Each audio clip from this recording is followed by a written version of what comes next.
Hello guys, and welcome to a brand new edition of the Joe Ross 2K9 channel.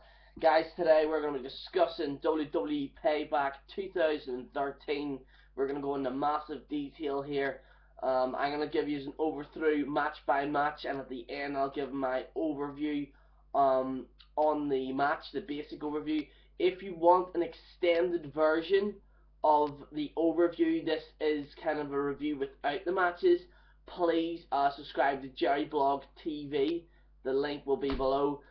This will really contain YWC stuff as well, and it will contain YWC stuff, and I'll talk along. And basically, I really can't go on a ramble. I kind of talk about different subjects, but this kind of channel is more controlled.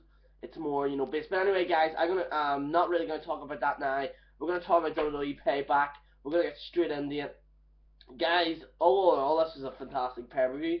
Guys, the first match, for anyone that really didn't really care, the pre-show Sheamus defeated Damien Sandow. I kind of knew this was going to happen. I mean, it's really bad that Damien Sandow isn't getting. I really wish Damien Sandow was actually on proper televised pay-per-views. Because, I mean, I think, see the segment he had with Sheamus was really funny on SmackDown. I think it was 2 weeks ago, and I think he's really funny. I think they need to give that guy a bit more push. But all in all, basic match, and Sheamus got the win. The next match was Curtis Axel with Paul Heyman defeated Wade Barrett and The Miz.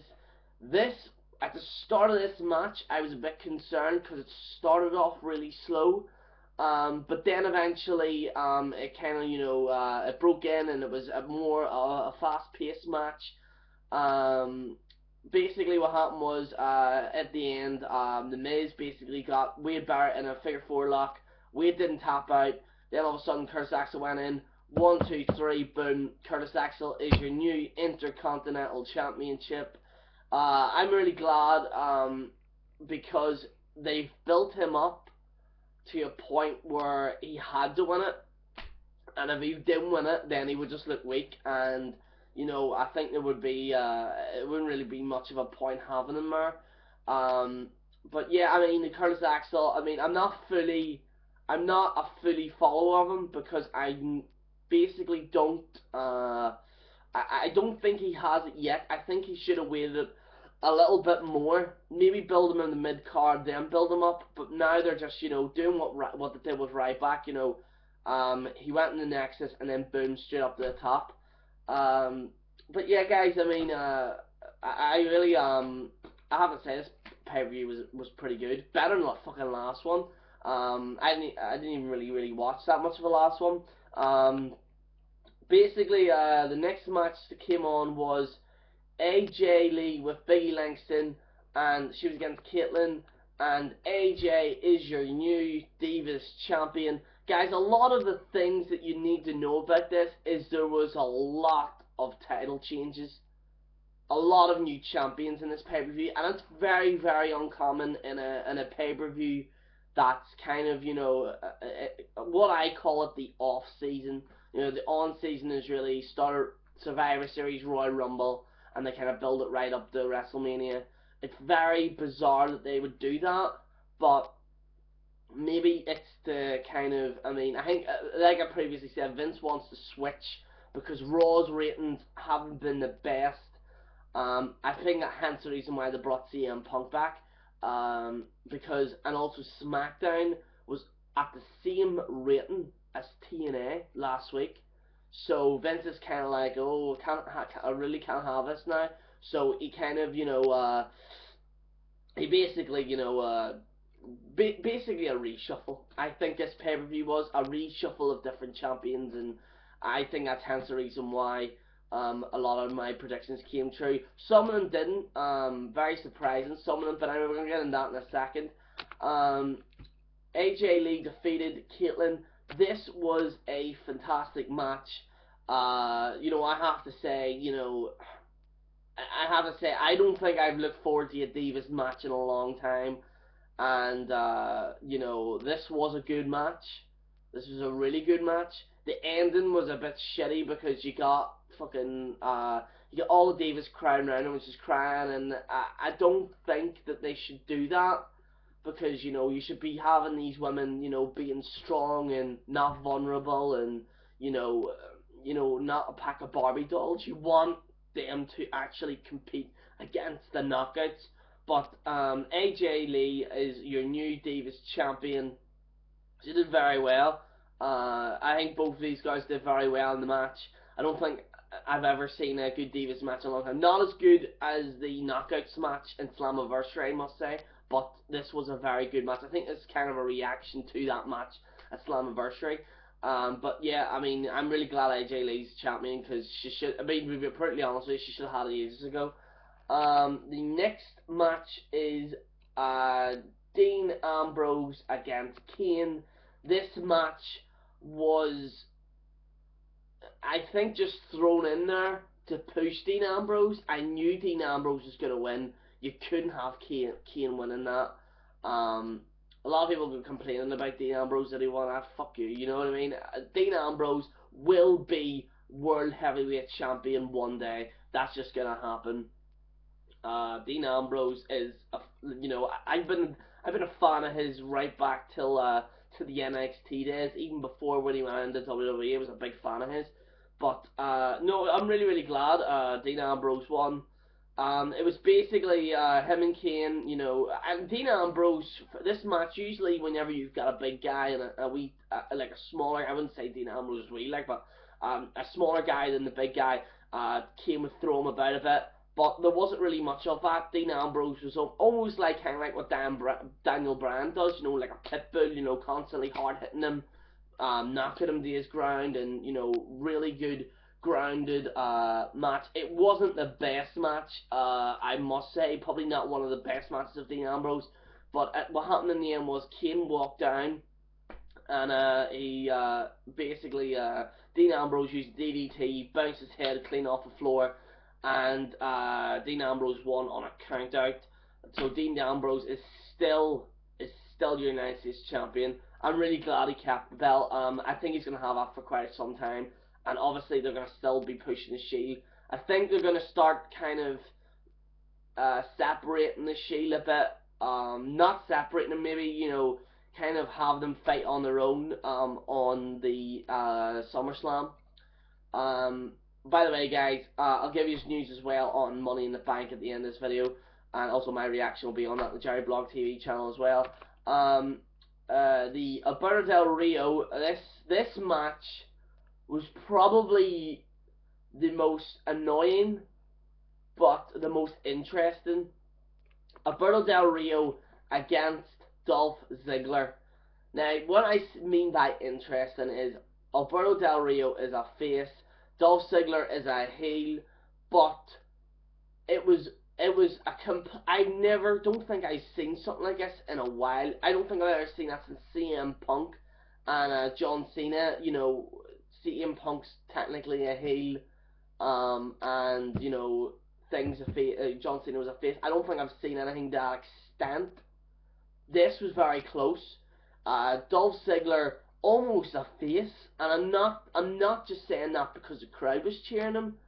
I mean the point to where he was acting like a face, almost like with a concussion.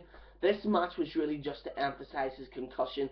Alberto Del Rio was beating the head off him, constantly doing headshots.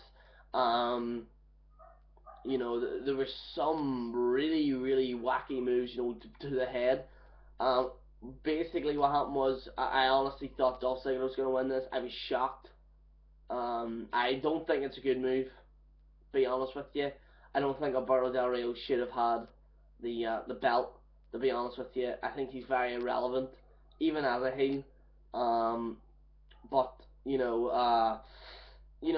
Dolph Ziggler, lost his championship, and we have a new World Heavyweight Champion, Alberto Del Rio. This match, like I said, it's kind of to emphasize heel Alberto Del Rio. I think it's trying to get him over. Now, what happens to Dolph Ziggler? Is he gonna turn face? I would probably not be surprised if he turned face. I hope not. But you know, Dolph Ziggler, since he's come into the company, has never been a face. Even when he was in the, even when he had his feud with DX with that group, the Spirit Squad, even when he has never been a face. But it would be interesting to see, is Dolph Ziggler turning to face. But the thing is, as well, is that AJ Lee is a heel, so it's going to be interesting to see what happens on Monday Night Raw. So yes, guys, very interesting and kind of a feud. It's an interesting feud, but I wasn't happy with the result. I'll be honest with you, I'm not happy with the result, but you know, what can you do? CM Punk, Chris Jericho match of the night, for me anyway. You know, all in all, this was an alright, not an alright, fantastic match. It was, you know, a match that kind of seen CM Punk's vulnerability, but I was surprised at the result. Halfway through the match, I was like, yep, Chris Jericho's going to win it. He has to win it now. And I said in the prediction, Chris Jericho was going to win it because it's to show CM Punk's vulnerability. But, you know, I think CM Punk did a very good thing to show his kind of like vulnerability, ring rust kind of thing. Not saying he has it, but he was acting as if he had it in that match, to show Punk's vulnerability, to try and get over from the crowd. Paul Heyman's reaction, very not kind of as forceful as what he is with his other clients now. You know what he was with CM Punk back in the day. Maybe I honestly thought Brock Lesnar was going to come out. I would have been amazed. Nah, actually, would have been amazing. Amazing pay per view if Brock Lesnar came out. But yet again, you know, once a fantastic match with Chris Jericho and CM Punk. Be interesting to see what the feud will be with that, whether they'll continue with it. But you know, very very interesting. I think their feud again. But you know, all in all, fantastic match. And probably the match of the card. The next match, I criticize this match a lot. I know a lot of you know I'm not a Ryback fan, and I'm not a Cena fan. I actually seen one of the comments on one of my Facebook pages, and they said, whoever wins, we lose, you know, kind of like Alien versus Predator. You know, all in all, this was a match that was good. It was alright, not, I mean, I think if there was other people in it, I would be more emotionally invested in it. But I'm not. I mean, you can have a fantastic match, you can have a great match, you can have the best match of your life, but if the fans aren't emotionally invested in it, then it's gonna cut short. If you understand what I mean, the match might be fantastic, the match might be good, but if people aren't emotionally invested in it, it's not gonna happen. That's probably why majority of the fans are, you know, whenever you see indie wrestlers, they're more, you know, they're not really well known as much as, you know, main event, you know, wrestlers. So whenever they have a fantastic match, but people don't give them credit because they're not emotionally invested in it. You understand what I mean? It's, you know, this match was a perfect example of that. I really didn't care who won. And I've never done that, even when, I mean, this is John Cena we're talking about. I honestly didn't care who won. I knew John Cena was going to win. Well, I thought it was going to be a draw, because, like I've said with Curtis Axel, why build Ryback up and then knock him down again? It makes no sense. It makes no sense whatsoever, and I really hope it's the end of the feud. I really hope this is the end of the feud, and I hope we see John Cena against Daniel Bryan, and Daniel Bryan defeats him to win the WWE Championship. I really hope. I hope and pray it happens. But you know, wishful thinking. But you know, basically what happened was at the end of the match, John Cena was with Ryback, and he basically threw Ryback in through to the ambulance. Basically the roof of the ambulance caved in, and we now have John Cena is still WWE champion. Pretty, you know, not a good ending if you're a Cena hater, but and all in all, this was a good pay-per-view. It was miles better than the last one. I'd say even probably better than WrestleMania. Uh, this match was, this pay-per-view was pretty good, and you know, I actually quite enjoyed it. But anyway, guys, I'm running through the 15-minute mark here. Guys, this is, but basically, guys, if you do enjoy the video, please subscribe, comment, like, and also, once again, if you want an in-depth reaction to the YWC and also the pay-per-view in-depth, and also news on Rob Van Dam's return. That's right, Rob Van Dam is back in WWE. Please click on the link below to the Jerry Blog TV channel and subscribe. Guys, it's Joe Ross 2K9 signing out.